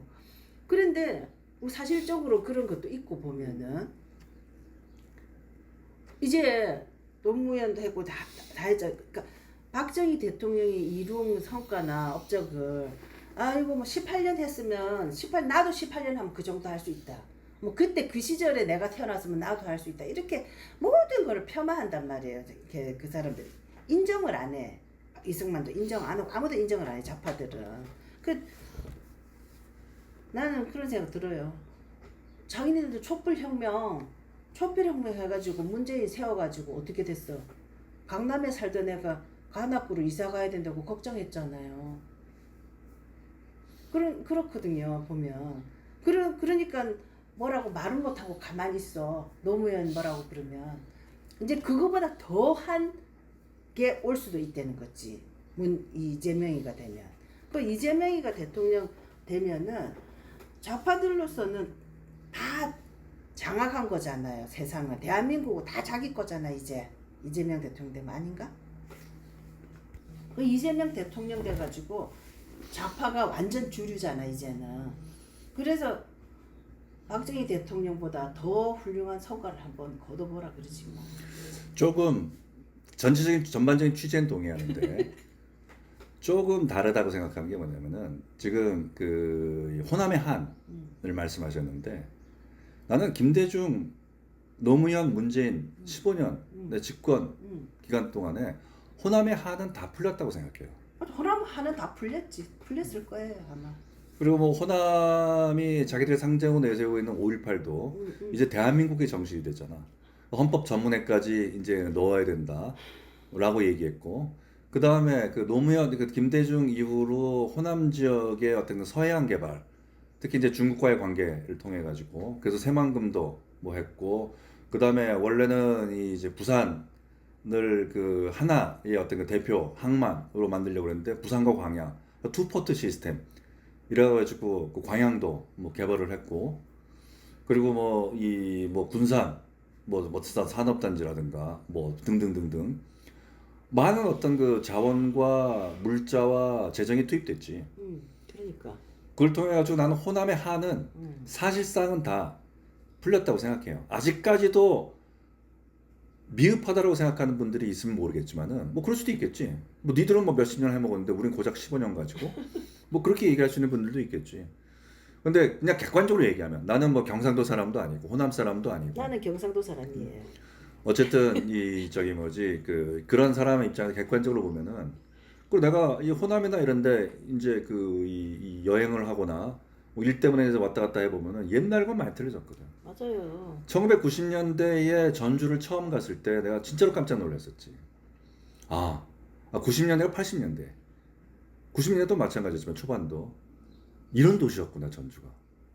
전라북도 최고의 도시라는 곳이 서울의 어떤 변두리 만도 못한 곳이구나, 그런 생각들. 근데 요즘은 오히려 문제가 뭐냐면은 나는 개인적으로는 호남에 있는 분들이 스스로 무엇인가 갖고 있는 이 자격지심이라는 표현은 아니고 무엇 때문에 오히려 무엇인가를 배척해낸다고. 예를 들면 대표적인 게 광주의 어떤 그 이마트 트레이더스라든가 이런 그 컴플렉스 복합 쇼핑 공간이 없다는 거 아니야. 왜 복합 쇼핑 공간이 없느냐라고 물어보면은 광주에 있는 재래시장들 그 상권 때문에 없다라는 거잖아. 그러니까 이건 무엇인가 계속 자기들 스스로가 배척해내고 있는 거거든. 몰아내고 있다고. 사실 이준석이가 가장 나쁜 놈이라는 그 대표적인 사례 중에 하나가 자기가 지난 대통령 선거 때 광주에 복합 컴플렉스 어떤 쇼핑센터 하나가 없다. 이거 우리가 만들어낼게라고 하면서 맞춰뒀더니 이게 자기가 만들어놨던 공약처럼 지금도 떠들고 다니잖아. 윤석이도 악이야. 근데 사실은 탄이야, 또. 광주에서 꾸준히 어떤 그 우파로서 보수로서 어떤 정치 활동을 하고 사회 운동을 해냈던 분들이 그걸 히든 카드로 준비하고 있었다고. 뭐 박은식 씨라든가 뭐 주대환 씨라든가 이런 분들이. 근데 이걸 이준석이가 혼란한 갖다가 자기 성과물로 딱 써먹은 거야. 근데 사실은 이런 성과물이야말로 지방선거를 할 때 광주시장으로 나온 사람들이 또 광주에서 어떤 뭐 구청장으로 나온 사람들이 광주에서 정치를 하겠다는 사람들이 자기들 입으로 그걸 만들어내야 되는 일이거든. 또 자기도 준비해왔던 일이란 말이야. 이걸 이준석 홀라당 가져가 먹었지. 나쁜 놈이다 진짜. 이준석이 하는 짓이 대부분 그런 것 같아요. 남의 거 싹 뺏어가 자기 것처럼. 그런데 나는 이재명 씨가 대통령이 됐을 때 어려움에 봉착한다 그러면은 또 뭐 어떤 이 대한민국의 어려움에 봉착한다든가 이재명 개인의 어려움에 봉착한다든가라고 한다면은 호남의 한 때문이 아니고 지금까지 김대중 이후 좌파가 호남을 팔아서 자기들 어떤 기득권 들여왔던 586 좌파들이 이재명이 대통령이 됨으로 인해 가지고 이제 이 좌파야말로 세대 교체가 이루어지는 거야. 586 아래에 60년대 태어나 가지고 80년대 대학을 다니면서 90년대부터 2020년대까지를 뜯어먹었던 이런 친구들이 아니고 70년대에 태어나서 90년대 2000년대 대학을 다녔고 근데 586들 때문에 아무것도 뜯어먹지 못하고 이런 그래서 생계형 좌파들이 된 집단이잖아. 이 집단이 이재명을 지지하는 거거든. 그렇지. 이 집단과 기득권 좌파들 간의 싸움이 벌어질 거라고. 그러니까 좌파 내부도 이재명이 됐으니까 문재인 때처럼 우리까지 다 같이 뜯어먹어보자 이렇게 형성이 안 돼요. 그럼 우파대로 이재명이 대통령을 인정하지 않을 거고. 거기다가 플러스 이재명은 취임한 날부터 D-거든. 자기 대통령제를 내려오면 뭐 어떻게 돼? 감옥 가는 거야? 감옥 가는 거지. 구속이고. 공직선거법은 자기가 이제 거의 유죄가 확정됐으니까 거기서 허위사실 유포 엎어버리면은 빼내버리면은 공직선거법은 무죄가 안 돼. 뭐 더 이상 재판을 안 받는다 치지만 백현동은 대장동은 그리고 대북송금은 또 위증교사죄는 여전히 남아있거든. 그러니까 이재명 시대가는 또 이제 혼란과 어려움과 또 이렇게 순탄하지 않게 지금 상황 자체가 그렇잖아요. 집구석 자체가 희망찬 그걸로 나가는 게 아니라 여러 가지 어려움을 안고 시작하는 거냐 자기 자체가. 근데 그 동안에 우파도 어차피 좌파도 엉망이니까 그 동안에 우파가 좀 재정비하고 바로 서야 되는데 지금 D세대라고 나오는 게 지금 조선일보하고 합작해가지고 이준석이 한동훈이 뭐 이런 애들 나오잖아요. 그러니까는 그것도 좀 흘러가야지 다시 바로 된 사람이 나오겠죠. 그렇게 되겠죠. 그렇게 되기를 그러니까 앞으로 당분간 안타깝지만은 우파도 그렇고 좌파도 그렇고 그래서 실현의 시기다. 덩달아 대한민국도 그렇고 실현의 시기가 닥쳐오겠지. 뭐 이렇게 살다 보면은 뭐 이제야말로 각자 도생. 각자 도생 맞은 것 같아. 각자 도생을 하는 과정 속에서 무엇인가 이제 내공이 쌓이고 하는 이제 이 사람들이 나와요. 집단들이. 맞아, 그럴 것 같아요. 그런 면에서 가장 안타까운 게 우리가 어디에요? 기대를 걸었던 곳. 트루스 포럼이 트루스 포럼이 윤석열을 지지하는 쪽으로 돌아서면서 완전히 어떤 붕괴되고 나 트루스 포럼이 소멸되는 게 안타깝다고 했지만은 또 그런 집단들이 나설 거야. 또 그런 집단들이 또 만들어진다고. 그렇게 또 나오겠죠. 시행착오를 겪었으니까 뭐 다시 자기네들이 반성을 하거나 어떤 하여튼 우리 윤석열이가 큰일하고 문재인이가 좌파는 안 돼. 좌파는 대한민국은 좌파로는 살 수 없어 하고 종북 하하하 하면서 이 김정은이 우습게 만들고 그거에 혁혁한 공을 세워갔잖아. 문재인이가 대한민국 사람들이 좌파는 안 된다는 거, 종북은 우습다는 거 그거 만들고 갔잖아요. 그 윤석열이가 우파의 실체는 이런 거야. 우파란 이런 거야. 사기 탄핵한 사람들 군집이 이렇게 사는 거야 하고 또 혁혁한 공을 세우고 가는 거야.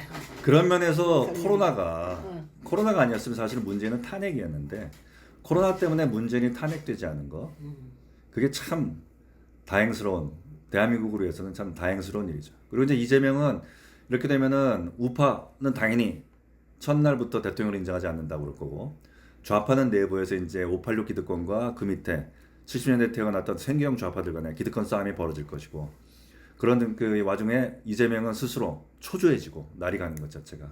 그래서 제가 마지막으로 예측하면은 2년 내 탄핵.